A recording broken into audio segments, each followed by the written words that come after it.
Okay, so let's go over the divergence indicator. I'm going to open a new chart, go to File, New. Let's look at a 1-minute chart of crude oil. And then scroll down to the TTP chart templates and let's load the RSI. Divergence RSI. Click OK. And there you go right there. So now you can see the indicator has loaded an RSI indicator on the subpanel.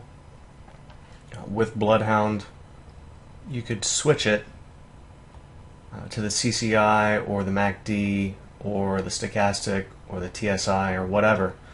But what you should do if you want to switch it back and forth is you should load another chart template. So if you want to load one of those 5, then you could load the divergence stochastic, the MACD, the CCI, or the TSI. And of course, if you want to go in there and create your own, you can do that as well, and I'll show you how to do that in a moment. Let's just change it to the ES, see how that works. Okay, so you can clearly see the divergence signals there, and then the small little divergence right there where you do have a higher low in the RSI. Okay, so let's say we want to go in here and change it and make our own divergence signal. So let's say we want to add in some, I don't know, some bizarre oscillator. Let's look at the CMO or something.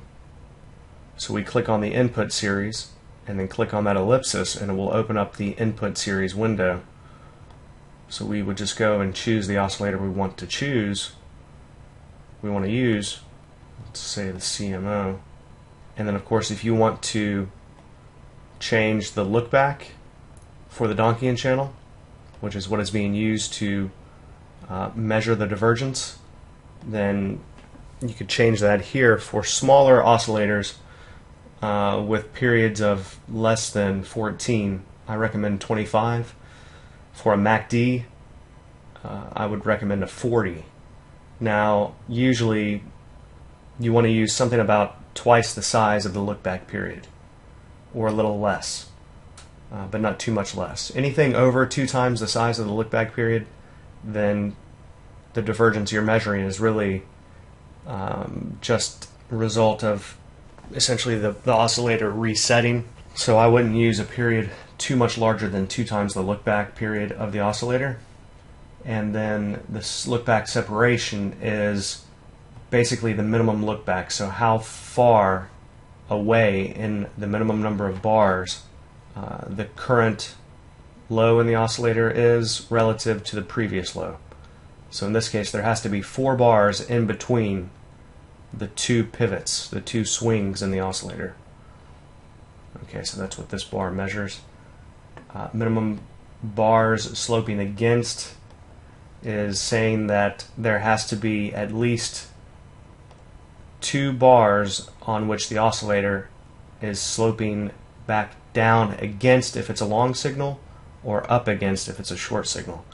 That's just requiring that there be some type of pullback for a long so that the oscillator is not just kind of drifting higher while price is drifting lower. There has to actually be a reversal and then a pullback with a higher low. Okay, so that's what this is requiring. I would say keep it at 2, and then the minimum percent distance from the higher to the low is 10% default. Let's show the Donchian channel here. So what it's doing is it's taking the range between the Donchian low and the Donchian high on the oscillator, and it's requiring that there be at least 10% distance from the low of the Donchian channel to the oscillator. Okay, if you wanted to make this a more pronounced divergence, you could set this to 20%. And then for the trigger types, I have this, what I call the CPI, as a closing price inflection.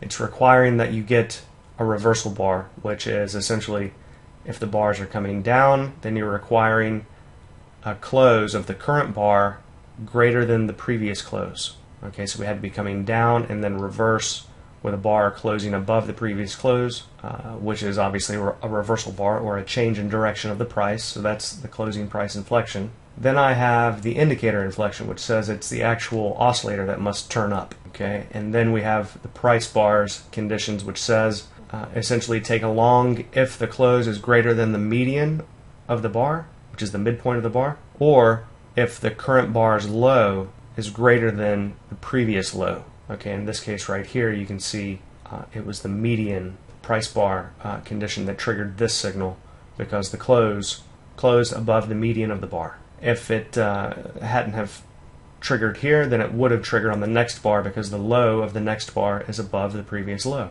Okay, so those are the two price bar conditions. And then we have any, and it's essentially taking any of these three, whichever comes first. And it will use that as the actual trigger. So for this indicator, we have the setup bar, which is marked by the dot, which is essentially signaling us that a potential divergence is setting up, but then we have the arrow which marks the trigger, and that is the actual trigger condition being met after the setup bar. The trigger can be met on the same bar as the setup bar, so that's a possibility. And then of course you could show the divergence signals or not. You could just show the setup signals or show the docking channel or not. You could show the oscillator or not. You could actually load the oscillator yourself. If you do set this to false, then you need to overlay the indicator the same as the input series, and I'll show you that now. So let's apply that. And of course we're showing the CMO right now, not the RSI, so I'll show you how to change that now. But let's show that one more time. Now we'll set this as a new panel. Actually, I need to go back in there and show the oscillator. So let's show the docking channel and the oscillator plot. Okay, there's the CMO. So now let's build a condition using the CMO. So we would just go to the Logic tab after we open up Bloodhound, click Copy, and then we could call this one the CMO.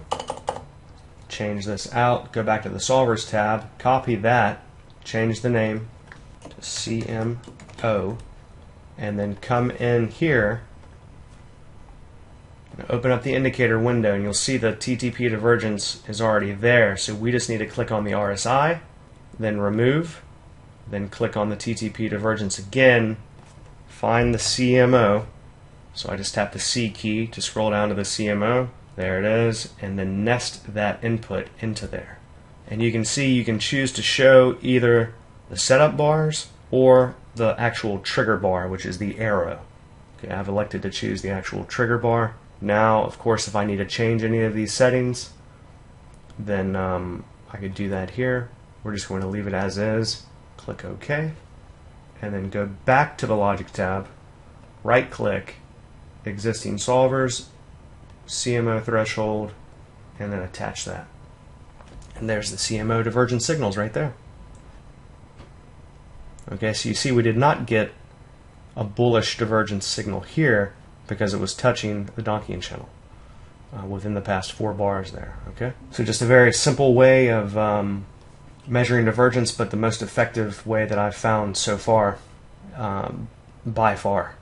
So quite an interesting indicator. Now, because it is an input series indicator, meaning that you can attach this to any indicator, it has to load a secondary bar series, which NinjaTrader7 seems to have some trouble with, especially when loading into a parent indicator such as Bloodhound. Okay, so there are a couple of issues with this. I'm aware of them, and that's something we're working on now. I'm actually creating a new version of this indicator, which will not add the secondary bar series, but will essentially have an entire list of different oscillators that you can choose from within the indicator.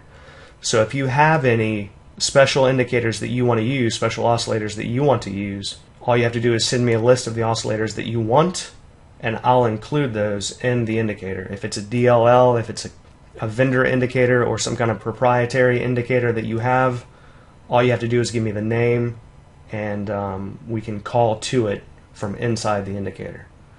So that's what I'm working on now. That update should be available sometime in within the last 2 weeks of October of 2014. Okay, so that's coming soon. So there will be 2 different types, 2 different versions of this indicator. One specifically for Bloodhound, which causes absolutely no problems, and then this one, which you can use with any oscillator on any instrument, at least have a visual display of that oscillator, of the diversion signals. Okay, so that's where we're at right now. The next version, you'll have both, but the next version will be 100% Bloodhound compatible. Okay, so I think that's a wrap for this video. I'll definitely make some more videos, and once that update is out, you'll be the first to know. Should be available next week.